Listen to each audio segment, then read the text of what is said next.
Hi everyone. My name's Danny, and my Neuro One community video project is about spreading awareness of Arnold Chiari malformations, which I happen to have as well. So, a couple learning objectives. First, we're going to define what an Arnold Chiari malformation is. Then, we're going to describe the symptoms of type 1 and 2. Then, we'll dive into the differences of type 1 and 2. Then we'll go through some speech and language and swallowing difficulties that people with a Chiari malformation may have. Then we'll go into a patient example, which would be me about 9 years ago. And then we'll go through and just do a quick summary and some quick takeaways. Okay, so first let's define Arnold Chiari malformation. A Chiari malformation is a structural defect in the base of the skull and the cerebellum. About 1 in 1,000 people have one. So the prevalence is it's slightly rare. So 1 in 1,000 people, so approximately 330,000 people in the United States. Let's go on to describe some of the symptoms. So symptoms of a Chiari malformation are headache or migraine, especially after straining. So after coughing or sneezing or anything that's going to get some pressure build up in your head. Neck pain, dizziness, hearing or balance problems, scoliosis, difficulty swallowing or speaking, tinnitus, and vomiting. So let's go through the different types of a Chiari malformation. So type 1 Chiari malformation, which is the one that I have, the exact cause of the type 1 is not exactly certain. The research is not there, is not present really on the exact cause, but they do know that it can be congenital or acquired. So you can be born with it or you can develop it from a certain couple aspects if you experience them throughout your life. So congenital could be caused by a problem in fetal development. And then acquired, it could be caused by infection, injury, or contact with harmful substances. And this is kind of what we're looking at right here. So the cerebellum is at the back and bottom of the brain. And as you can see, it's going down into the spinal column right here. And it's not supposed to be doing that. So it puts pressure on this bone and it puts pressure on your spinal cord. And this picture actually is if somebody were to have decompression surgery.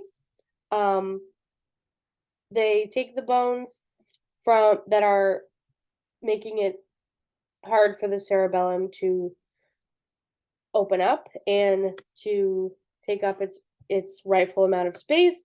They take away the bones and it lets the cerebellum breathe, really. Lets the cerebellum grow as much as it needs to, and it gives it a little bit more space. So it's type 2. So that was type 1. Now we'll go into type 2. Type 2 is associated with hydrocephalus and spina bifida, and I'll show you an image of that in just a second. So it's only congenital, as it is associated with hydrocephalus and spina bifida. It's only congenital. It's at birth. It's also, it could be caused by abnormalities in bones growing around the cerebellum. And so this is somebody that has a normal cerebellum, and then spina bifida is present in this second individual on the right. So as you can see, this is a normal cerebellum. There's no spillage into the spinal column. Spinal cord is intact. And over here, in somebody who has spina bifida, which we can see on the bottom, the cerebellum is slipping into this column right here, and it puts pressure on the brain through the bottom of the skull. So let's go through some speech, language, and swallowing characteristics. So speech, language, and swallowing.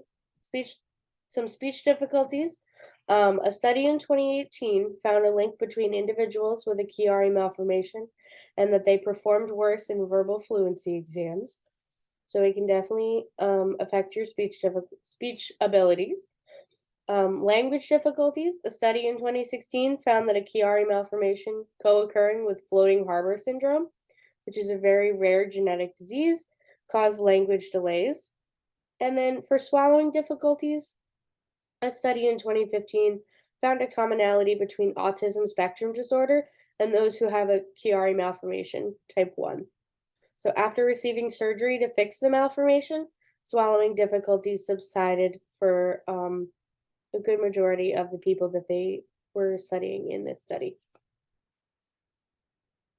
So let's go through kind of like a patient report of someone with a Chiari malformation type 1. Does happen to be me. So patient report. Annie is a 15-year-old female who fainted twice at home on March 14th, 2015, following a weekend of performing in 4 musical theater productions. She was taken to the hospital soon after and was admitted into the emergency department. Nurses determined that Annie was suffering from a sinus infection and severe dehydration. Due to her chronic migraines and headaches, the attending doctor ordered multiple MRIs and an MRA to get a look at Annie's brain. Neurologists determined Annie has an Arnold-Chiari malformation type 1, affecting her cerebellum. Neurologists also determined that surgery or intervention was not required at this time. So some symptoms I had previous from the fainting incident, I had headaches and migraines, especially after straining, like coughing or sneezing, neck pain, dizziness, and then symptoms I had during or post the fainting incident. I had a headache as well, unsteady gait and balance problems, poor fine motor coordination, dizziness, and confusion. So as you can see, they kind of stayed consistent, but my balance problems and my coordination got a little bit worse. So my neurologist at the hospital ordered multiple MRIs. So these are my actual MRIs. As you can see, my cerebellum right here is not stopping where it's supposed to, which is right around here. It's kind of spilling into this area right here. It's a little easier. So there is my cerebellum and it's slipping down, and it's a little easier to see in this second picture. So this is my whole cerebellum and it's really just slipping right into this column right here. And then a MRA, which looks at the blood flow of the brain, they also ordered, and that looked totally normal. That was totally fine. My ventricles are intact and the blood flow and circle of Willis is intact as well. So it was really just the cerebellum and the Chiari malformation that was affecting me. So let's go through a quick summary and some takeaways from this video. So important takeaways. 1 in 1,000 people have a Chiari malformation. My town has 45,000 people who reside here, so about 45 people have it other than me. Some symptoms could include a headache, neck pain, dizziness, hearing or balance problems, etc. There are 2 types. The first type is less severe and it's usually congenital, but can also be acquired. Type 1, people with type 1 can also go their entire life without knowing that they have a Chiari malformation. Type 2 is more severe. It's only congenital and it usually co-occurs with spina bifida. And speech, language, and swallowing. A Chiari malformation can affect your speech, language, and swallowing abilities in a variety of different ways. Thank you so much for listening to my presentation about something that I am very passionate about, since it does affect me on a day-to-day. And thank you again.